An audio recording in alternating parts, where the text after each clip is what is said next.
ভাড়া কত হলো মামা? ম্যাডাম 80 টাকা। কি বললি? বাস স্ট্যান্ড থেকে এইটুকু আসতে 80 টাকা ভাড়া? এই, তোর কি আমাকে দেখে পাগল মনে হচ্ছে? 20 টাকার ভাড়া তুই 80 টাকা চাস? এই নে, এই 20 টাকা নিয়ে খুশি থাক। ম্যাডাম ভাড়া তো 20 টাকা না, আপনি আমাকে 20 টাকা দিচ্ছেন কেন? আমার ভাড়া হচ্ছে 80 টাকা, আপনি আমাকে 80 টাকাই দেন। আমার কথা যদি আপনার বিশ্বাস না হয় তাহলে এখানে অনেক টুকটুকিয়াল আছে, আপনি ওদেরকে জিজ্ঞাসা করতে পারেন। এই, আমি অন্য টোটোওয়ালাকে জিজ্ঞেস করতে দেবো কিসের জন্য? আমি কি ভাড়া জানি না? দেখ, গ্রামের রাস্তা আমার এমনিতে ভালো লাগে না, এখন আমার মাথা গরম হয়ে আছে। এই 20 টাকা দিচ্ছি, রাখ, না হলে আমি এখান থেকে চলে যাচ্ছি। দাঁড়ান ম্যাডাম, আপনি কোথাও যেতে পারবেন না আমার ন্যায্য ভাড়া না দিয়ে। এই, তো সাহস তো কম না, তুই আমার পথ আটকাস? তুই জানিস আমি কে? তুই যদি জানতিক আমি কে তাহলে তো আমার কোনোদিনই পথ আটকাতিক না। এখনো সময় আছে, তুই এখান থেকে সরে যা। ম্যাডাম আমি তো সরে যেতে চাই, আপনি আমার ভাড়াটা দেন। ছোট লোকের বাচ্চা, এই নে তোর 20 টাকা, এর চেয়ে বেশি টাকা তুই পাবি না। এটা কি করলেন? ওর গলে থাপ্পড় মারলেন কেন? এই, তুই কে রে? তুই আর বন্ধু নাকি? ওর হয়ে কথা বলতে এসেছিস? দেখতে পাচ্ছিস ওর কি অবস্থা করেছি? এর থেকেও খারাপ অবস্থা হবে তোর। যদি ভালো চাস তাহলে এখান থেকে সরে যা। আমিও দেখতে চাই আপনি কি করতে পারেন। আচ্ছা ভাই, কি হয়েছে সেটা আগে বলেন তো। উনি আপনার গালে থাপ্পড় মারলো কেন? ভাই, ম্যাডামকে আমি বাস স্ট্যান্ড থেকে এই অবধি নিয়ে এসেছি, আমার ভাড়া 80 টাকা হয়েছে, ম্যাডাম আমাকে 20 টাকা দিতে চাই। আমি 80 টাকা ভাড়া কেন চেয়েছি, এর জন্য উনি আমাকে গালে থাপ্পড় মেরেছে। ও আচ্ছা, এই ব্যাপার। ম্যাডাম, আপনাকে দেখে মনে হচ্ছে তো আপনি ভদ্র ফ্যামিলির মেয়ে, কিন্তু ওই ছেলেটার টাকাটা দিচ্ছেন না কেন? টাকা না দেয়া কি আপনার স্বভাব নাকি অভাব? এই, কি বললি তুই? তো সাহস তো কম না? তুই জানিস আমার বাবাকে? না ম্যাডাম, আমি কিছুই জানি না। আপনি বা কে আর আপনার বাবাই বা কে, কিন্তু আপনার ব্যবহার দেখে ঠিকই বোঝা যাচ্ছে আপনি কোন ফ্যামিলির মেয়ে। শুনুন, এটা শহর না, এটা গ্রাম। শুধু শুধু ঝামেলা না পাকিয়ে ওনার টাকাটা দিয়ে দেন।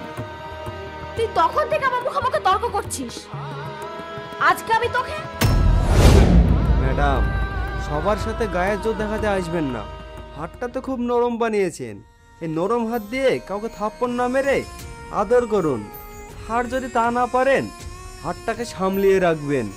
এত কথা না বাড়িয়ে ওনার টাকাটা দিয়ে দেন। এই নে, এখানে 100 টাকা আছে। ধরান। টাকার যদি এতই গরম থাকে তাহলে এতক্ষণ টাকাটা দেননি কেন? ওর ভাড়া 80 টাকা, আপনি 100 টাকা দিয়েছেন, এইলেন আপনার 20 টাকা। তুই এতক্ষণ ধরে আমার সাথে অনেক খারাপ ব্যবহার করেছিস। আমার সাথে এরকম খারাপ ব্যবহার করা কারো দুঃসাহসও হয়নি। তোকে আমি দেখে নেব। হ্যাঁ হ্যাঁ, দেখিলেন। আর দেখতে না পেলে আমার নাম ধরে ডাকবেন, আমি চলে আসবো। আমার নাম শহীদুল। ভাই, আপনি একদম ভালো কাজ করেছেন। এইসব মেয়েদের এভাবেই টাইট দিতে হয়। আচ্ছা, এখন তুমি যাও।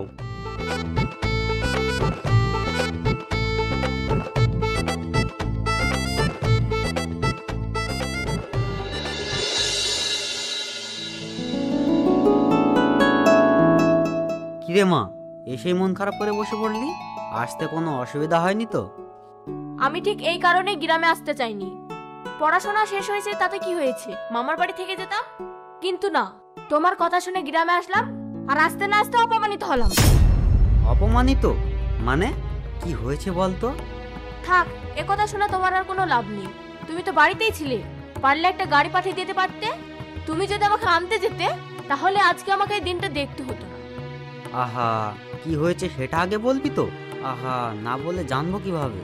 এই গ্রামে কার এত বড় সাহস আছে যে আমার মেয়েকে অপমান করে? তুই একবার শুধু আমাকে বল, তারপর আমি দেখে নিচ্ছি। বাস স্ট্যান্ড থেকে টোটোতে উঠেছিলাম, টোটোওয়ালা ভাড়া বেশি চেয়েছিল। আমি ন্যায্য ভাড়া যেটা সেটা দিতে চেয়েছিলাম, আর কোথা থেকে একটা হুট করে ছেলে এসে আমার সাথে তর্ক শুরু করলো, আর বলল আমার নাকি অভাব, আমার পরিবার নিয়ে আমাকে নানান রকমের কথা বলল। এগুলো কি আমাকে অপমান করা না? এক সামান্য টোটোওয়ালার সামনে এক ছোট লোকের বাচ্চা এসে আমার সাথে এরকম ভাবে কথা বলল, এটা আমার কাছে অপমান মনে হয় না?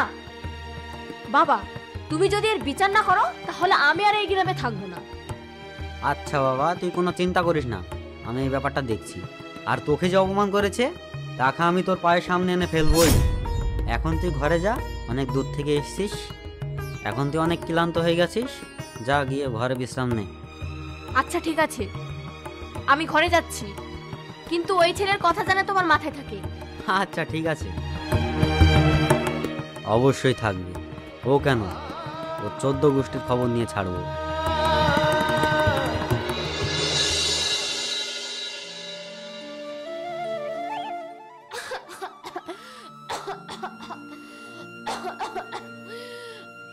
মা, তোমার কাশিটা এখনো কমেনি? না রে বাবা, সকাল থেকে এত কাশি হচ্ছে না, খেতেও পারছি নি, কাজ করতেও পারছি নি। সকাল থেকে শরীর খারাপ করছিল তো আমাকে বলোনি কেন? তুমি সকালে ওষুধ খেয়েছো? না বাবা, সকালের ওষুধটা খাওয়া হয়নি। খাওয়া হয়নি মানে? তুমি এখন ওষুধ খাওনি কেন? দুপুর গড়িয়ে বিকাল হতে চললো আর তুমি এখন ওষুধ খাওনি? আচ্ছা দাঁড়াও, আমি তোমাকে ওষুধ এনে দিচ্ছি। থাক বাবা, তুমি ওষুধ দিতে হবে না। কেন মা, কি হলো? আসলে বাবা গতকাল রাতে ওষুধটা ফুরিয়ে গেছে, তাই খাওয়া হয়নি। তোমার গতকালকে ওষুধ শেষ হয়ে গেছে আর তুমি এখন বলছো তোমার ওষুধ নেই? আচ্ছা মা, আমি মানছি আমার কাছে টাকা নাই, তাই বলে কি আমাকে বলবা না? তুমি তো অসুস্থ মা। আমি সব কিছু সহ্য করতে পারি, কিন্তু তোমার কষ্ট আমি সহ্য করতে পারি না। ছোটবেলায় আমার বাবা মারা গেছে, ছোটবেলায় বাবাকে হারিয়েছি, বাবার চেহারাটাও ঠিকঠাক মনে পড়ে না। মায়ের আদর, বাবার আদর সব কিছু তোমার কাছ থেকে পেয়েছি। আমি যদি তোমাকে হারিয়ে ফেলি তাহলে আমি কি করব মা? তুমি চিন্তা করো না মা, আমি তোমার চিকিৎসা করাবো। আর মা, তোমার কি মনে আছে আজ কি বুধবার, তোমাকে ডাক্তারখানায় যেতে হবে? আরে তোমার প্রথম রিপোর্ট তো ঠিকঠাক আছে, তুমি তো সুস্থ আছো। আজকে রিপোর্টটা আসলে আমি বুঝতে পারবো তোমার কি রোগ হয়েছে। আজকে থাক, অন্য একদিন যাব। মা, তুমি ভাবছো হয়তো আমার কাছে টাকা নেই, তাই না? দাঁড়াও, আমার কাছে টাকা আছে। এই দেখো, দোকানে ভালো বেচা কেনা হয়েছে। এখন চলো তো, তাড়াতাড়ি ডাক্তারখানায় যেতে হবে।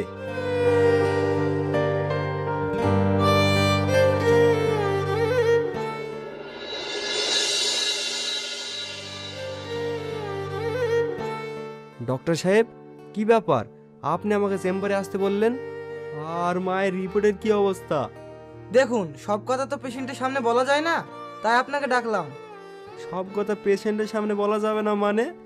ডাক্তার বাবু, আমার মায়ের কি হয়েছে? কি হয়েছে বলুন। আপনি অত অস্থির হয়েন না, আপনি নিজেকে শক্ত রাখুন। আপনার মায়ের ব্রেন ক্যান্সার হয়েছে আর এখন দ্বিতীয় স্টেজে আছে। না না ডাক্তার বাবু, এটা হতে পারে না, আমার মায়ের ক্যান্সার হতে পারে না। দেখুন, আপনাদের কোথাও একটা ভুল হচ্ছে। দেখুন, আপনি অত ব্যাকুল হলে হবে না। আপনার মায়ের ক্যান্সার দ্বিতীয় স্টেজে আছে। আপনার মা সঠিক চিকিৎসা পেলে সুস্থ হয়ে যাবে। ডাক্তার বাবু, আপনি যেভাবে পারেন আমার মাকে সুস্থ করে তুলুন। বাঁচা মারা উপর আল্লাহর হাতে। আমি ডাক্তার, আমি যতটা পারবো বাঁচানোর চেষ্টা করব। আশা করি আপনার মাকে কেমোথেরাপি দিলে ঠিক হয়ে যাবে, বাকিটা উপর আল্লাহর হাতে। ডাক্তার সাহেব, মোট কত টাকা খরচ হতে পারে? দেখুন, ক্যান্সারটা তো অনেক ব্যয়বহুল চিকিৎসা, তো ধারণা করা যায় 8-10 লক্ষ টাকা মতো লাগবে।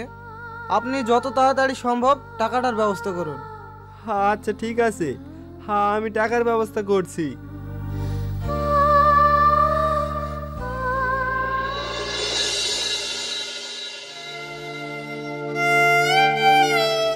কি ব্যাপার বাবা, তুই কি ভাবছিস?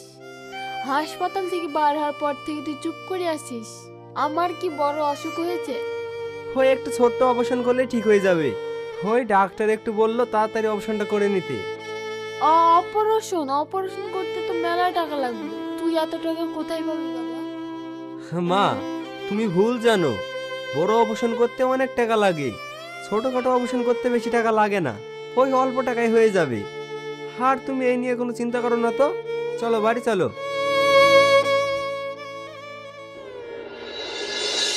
আরে আমি কিছু শুনতে পাচ্ছি না, আমি একটু গ্রামের বাড়িতে এসেছি। হ্যাঁ, নেটওয়ার্ক অনেক কম। না না না, তোদের এখন আসতে হবে না, তোরা ঠিক সময় মতো চলে আসিস। এই, আপনি কি চোখে দেখতে পান না? আপনি অন্ধ নাকি? তুই এখানেও? তুই তুই এর আগেও আমার সাথে বেয়াদবি করেছিস। তোর গায়ে হাত তুলেছে তো ঠিক করেছি। তুই কার গায়ে হাত তুলেছিস তুই কি জানিস? আমার কলিজার টুকরো, আর তুই সেই মায়ের গায়ে হাত তুলেছিস। ও আচ্ছা, তাই বলি, যেমন তুই তেমন তোর মা। তাহলে চটটা মেরে ঠিকই করেছি। কি বললে তুই? তোর হাত আজকে আমি ভেঙেই ফেলবো। থাক বাবা থাক, কোনো ঝামেলায় জড়াস না। মনে হয় অনেক বড় লোকের মেয়ে। দেখতে পাচ্ছিস না শহর থেকে গ্রামে বেড়াইতে এসছে। চ বাড়ি চ। চলো মা।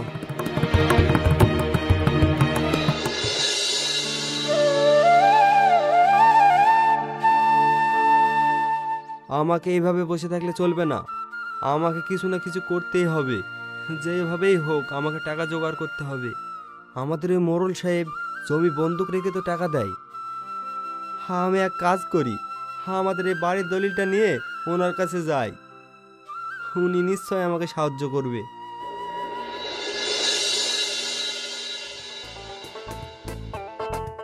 ওয়ালাইকুম আসসালাম। কি রে রানা, তোকে যে কাজটা দিয়েছিলাম সেটা শেষ করতে পেরেছিস? কেন, কি কারণটা কি? আচ্ছা আচ্ছা, 1 মিনিট রাখছি।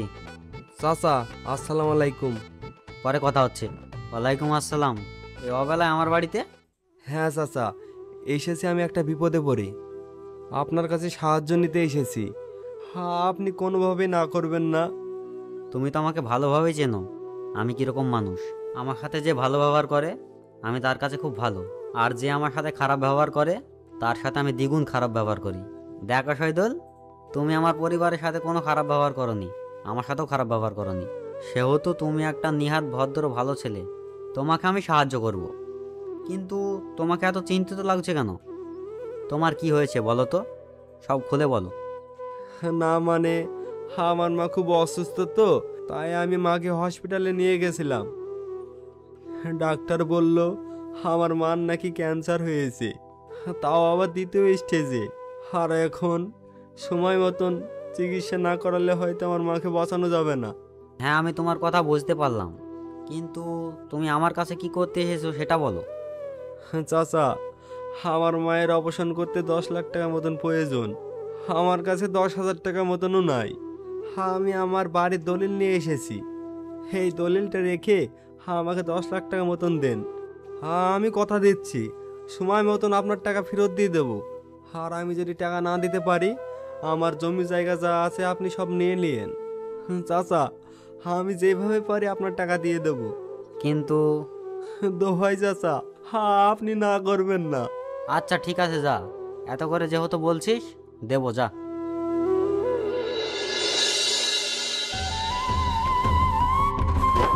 এ কি, তুই তুই এখানে? আপনি আপনি এখানে কি করছেন? কি রে মা, তুই ওকে চিনিস নাকি? চিনি মানে? আমি ওকে খুব ভালো করে চিনি। বাবা, তোমাকে বলেছিলাম না, এই সে ছোট লোকের বাচ্চা। সে 80 টাকার জন্য আমার সাথে খারাপ ব্যবহার করেছিল আর আমার গায়ে হাতও তুলেছিল। এই, তোর সাহস তো কম না, তুই আমার বাড়ি পর্যন্ত চলে এসেছিস। ও তোকে অপমান করেছে? ও তোর গায়ে হাত তুলেছে? হ্যাঁ বাবা, তুমি ঠিকই শুনেছো। ও আমার পরিবারকে নিয়ে বাজে কথা বলেছিল, আমার গায়ে হাতও তুলেছিল। তোর এত বড় সাহস, তুই আমার মেয়ের গায়ে হাত তুলেছিস, তুই আমার মেয়েকে অপমান করেছিস, তারপরেও তুই এসেছিস আমার কাছে টাকা ধার চাইতে? তোর সাহস দেখে আমি অবাক হয়ে যাচ্ছি। এখনো তুই আমার সামনে দাঁড়িয়ে আছিস, এটা তোর 14 গোষ্ঠীর সৌভাগ্য। এখন তো তোকে আমি 1 টাকাও দেবো না। তোর এমন অবস্থা করব তুই জীবনে ভুলতে পারবি না। চাচা বিশ্বাস করেন, আমি ম্যাডামের সাথে কোনো খারাপ আচরণ করিনি। এখনো তুই কথা বলে যাচ্ছিস? চুপ কর, নাহলে আমি এক্ষুনি বন্দুক দিয়ে তোর মাথার খুলি উড়িয়ে দেবো। বাবা, তুমি জানতে চেয়েছিলে না যে ছোট লোকের বাচ্চাটাকে? জানতে পারলে তুমি তাকে উচিত শিক্ষা দেবে। এই হচ্ছে যে ছোট লোকের বাচ্চা। তাহলে এখনো দাঁড়িয়ে আছো কেন? হ্যাঁ দেবো, অবশ্যই দেবো। ওকে এক্ষুনি তোর পা ধরে ক্ষমা চাইতে হবে। তাতে আমার কোনো সমস্যা নাই, কিন্তু এই দলিলটা রেখে আমাকে টাকাটা দেন। তা না হলে আমি আমার মাকে বাঁচাতে পারবো না। তোর দয়ার আমি গুষ্টি মারি। এই আমার বন্দুকটা কই রে?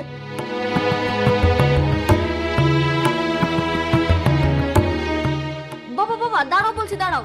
কি ব্যাপার, তুই আমাকে থামালি কেন? ও তোর সাথে খারাপ ব্যবহার করেছে, ও দুনিয়াতে বেঁচে থাকার কোনো অধিকার নেই। যে মেয়ে মুখে সোনার চামচ নিয়ে জন্মগ্রহণ করেছে তার গায়ে হাত তোলা আমরা কল্পনাই করিনি। তুই ওর গায়ে হাত তুলেছিস, তো কাজ আমি মারতে মারতে মেরেই ফেলবো। দাঁড়াও বাবা, ওকে শাস্তি দেওয়ার আগে আমার কিছু কথা আছে। তোর তো টাকা চাই তাই না? জি ম্যাডাম, আমার 10 লক্ষ টাকা চাই। আচ্ছা বুঝতে পারলাম, তোর মা অসুস্থ, তার জন্য 10 লাখ টাকা লাগবে। মনে কর আমি তোকে 10 লাখ টাকা দিয়ে দিলাম। কি সত্যি বলছেন? আপনি আমাকে 10 লক্ষ টাকা দেবেন? এ কি বলছিস মা তুই? ও তোর সাথে খারাপ ব্যবহার করেছে, ও তোর পরিবারকে নিয়ে খারাপ কথা বলেছে, আর ওকে তুই টাকা দিয়ে সাহায্য করবি? শোন, তুই ওকে মাফ করতে পারিস, কিন্তু আমি ওকে মাফ করবো না। আহ বাবা, আমার কথাটা একটু শেষ করতে দাও। আমি তোকে 10 লাখ টাকা ঠিকই দেবো, তার বিনিময়ে আমাকে তোকে বিয়ে করতে হবে। কি রে মা, তুই কি পাগল হয়ে গেলি? এই গরিব ছোট লোকের বাচ্চাকে আমি আমার জামাই বানাবো? বাবা, আমি তোমার মেয়ে, আমার প্রতি একটু আস্থা রাখো। দেখুন ম্যাডাম, আপনি আমার সাথে মজা করবেন না। আমি আমার কৃতকর্মের জন্য লজ্জিত। আমি আপনার কাছে ক্ষমা চাচ্ছি, তবুও আমাকে টাকাটা দিয়ে দেন। টাকা তো আমি তোকে ঠিকই দিচ্ছি, তার আগে তুই বল আমাকে বিয়ে করতে পারবি কিনা? হ্যাঁ ম্যাডাম, আমি আপনাকে বিয়ে করতে রাজি আছি। আচ্ছা ঠিক আছে, এটা হলো আমার প্রথম শর্ত। আর দ্বিতীয় শর্ত হচ্ছে তুই আমার স্বামী হবি, কিন্তু কোনোদিন স্বামী অধিকার পাবি না। তুই আমার স্বামী হবি ঠিকই, কিন্তু তুই হবে আমার টাকায় কেনা স্বামী।